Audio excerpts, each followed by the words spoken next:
You are looking at an animal.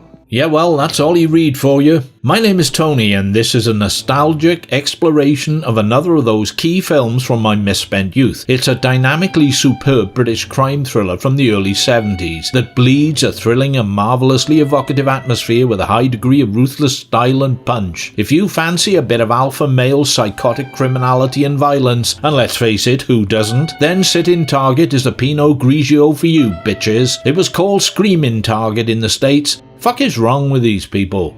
Anyway, back to the Market Hall Cinema circa 1973. Come sit with me on a hard plastic chair in the omnipresent dark, with a lingering aroma of discarded vegetables, caramelized hot dog onions, tobacco smoke, and sticky spilled Kiora filling your nostrils. Gaze upon the flickering, crackling screen as the Pearl and Dean intro fills your vision and bars off your tympanic membrane.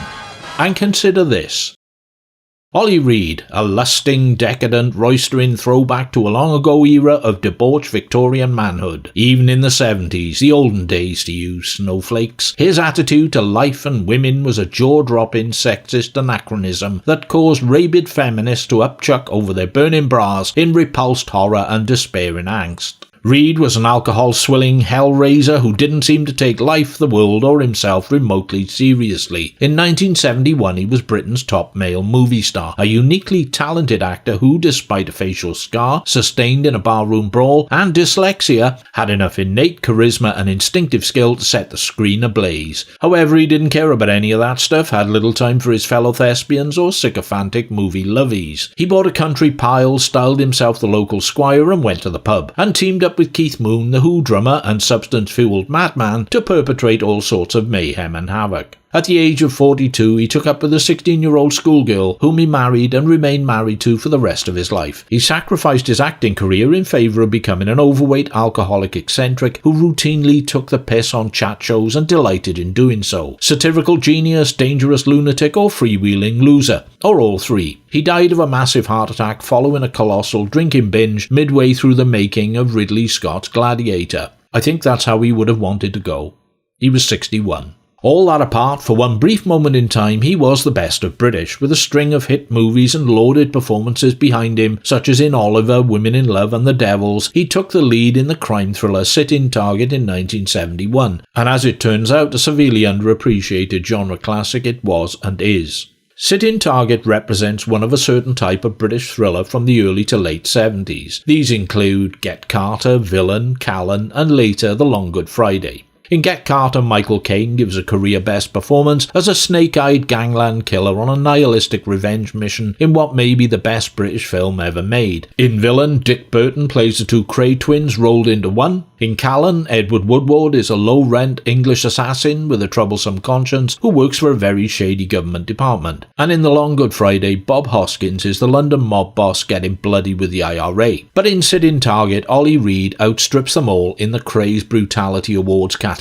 He turns in an absolute masterclass performance of seething rage and psychotic obsession as Harry Lomart. Harry who, you ask? Let me explain, pilgrims. Harry is a hardened career criminal on a long prison stretch. When his wife Pat, played by Jill St. John, pays him a visit and confesses that she is pregnant by another man and intends leaving him, Harry is measured, reasoned and quietly philosophical in response.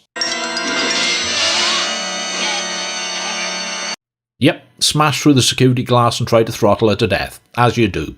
Breaking out of prison with his partner and friend Birdie, Ian McShane, Harry has two aspirations in life, and they ain't to join the Liberal Party and open a donkey sanctuary. No, he wants to retrieve the plunder he stashed from his last job and to kill his unfaithful wife. From the prison escape on, it's a bleak and twisted urban road trip by waterways and trains and transit vans for the two cons who leave a trail of dead bodies and destruction in their wake in and around London. Harry routinely beats or blasts to death anyone who gets in his way. And that gun, oh that gun, a Mauser M712 Schnellführer with a holster stock and sniper scope, and a 10-round magazine which lasts 2/3 of a second in a sustained burst. What?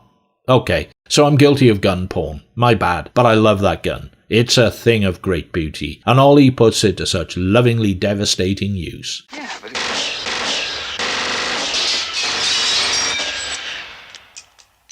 The film is directed by Douglas Hickox, whose previous credits included the movie version of the Joe Orton play Entertaining Mr. Sloan, and latterly the great Vincent Price Diana Rigg black comedy Theatre of Blood, and John Wayne's penultimate flick Brannigan. Hickox never exactly set the directing world alight, but he does a fine job with Sitting Target, showing significant flair with the action scenes, keeping the whole thing very fluid and pacey. Screenplay is by Alexander Jacobs, who in the 60s scripted the great John Borman, Lee Marvin movies Point Blank and Hell in the Pacific. He later hacked out the 7 Ups, a grim US cop thriller with Roy Scheider, French Connection 2, and a version of Ibsen's An Enemy of the People with Steve McQueen taking the lead. The pulsing, doomy score, dripping with nerve-jangling yet eerily poignant atmospherics, was composed by Stanley Myers.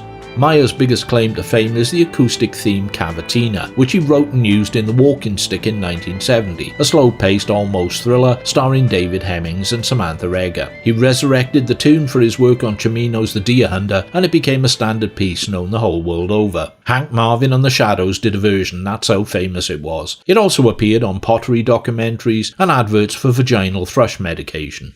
Edward Scaife's cinematography is beautifully gritty and downbeat, perfectly capturing the bleak visual poetry of a United Kingdom ravaged by mass industrialisation, dominated by slums and monolithic concrete high-rises and scabbed by wide-open spaces of rubble-strewn wasteland. The all-out action and brutality pulsates from the screen in a number of suspense-filled set-pieces, from the nail-bite in Prison Break in which Ollie batters a guard, and McShane kills an attack dog with a house brick,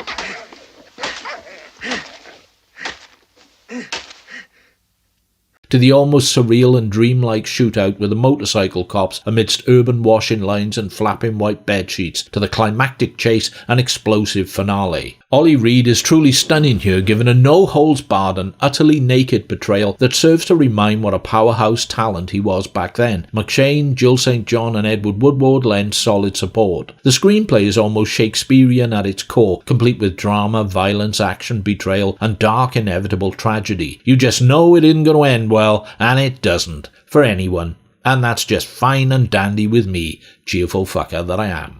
This is another of those films that simply screams out for a proper uncut DVD Blu-ray release remaster. To date, this has inexplicably failed to materialise. There is a DVD version available in the US and therefore on import in the UK. It pops up now and again on TCM. As a key British crime thriller and a resonant document of a time and place, it deserves way much better. Sitting Target hails from a less apologetic time when men made films about men in a man's world and manliness was manifested maniacally with macho madness and mayhem. Marvellous. God, I miss those days. Not a lightsaber or superhero or ineffectual limp-wristed Ponzi shandy-drinking liberal cream puff in sight. Ah well, such is modern life. If you like your action movies raw, unfiltered and unrepentant, you could do a lot worse than check it out. And if you have enjoyed this vid in any particular way at all, feel more than free to exercise your freedom of speech and deed and hit like and or subscribe. Conversely, feel just as free to do neither. The choice is yours. For the time being, at any rate. I'm sure someone somewhere is working on that privilege, and not in a good way, so you might want to grab it while you can. Meanwhile, here's a song called Gunsmoke.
deceitful tears won't touch anyone.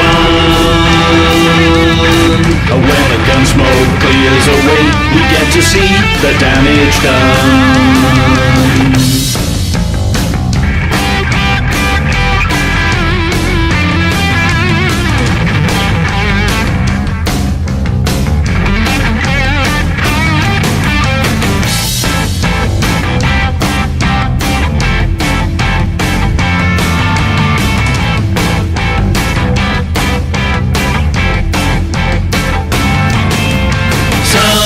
Passing trade might have made the mistake.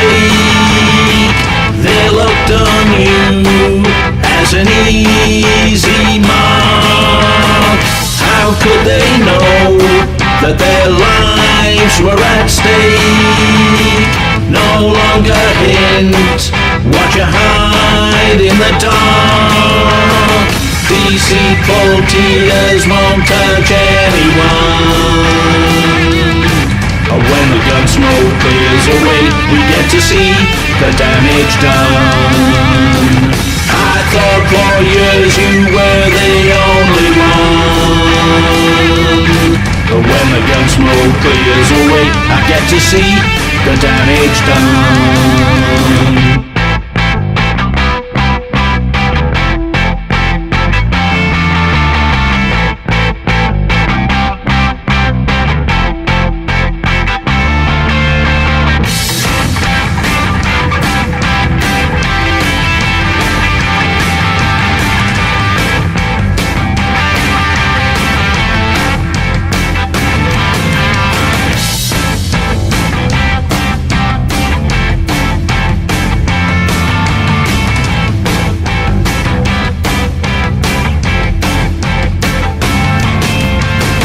Don't give me that when you know it's a lie. A hard candy kiss with a bit of delay. Rough justice hits like a bolt from the sky. Love brushed aside 'cause it got in your way. Deceitful tears won't touch anyone. When the gun smoke clears away, we get to see the damage done. I thought for years you were the only one. When the gun smoke clears away, I get to see the damage done.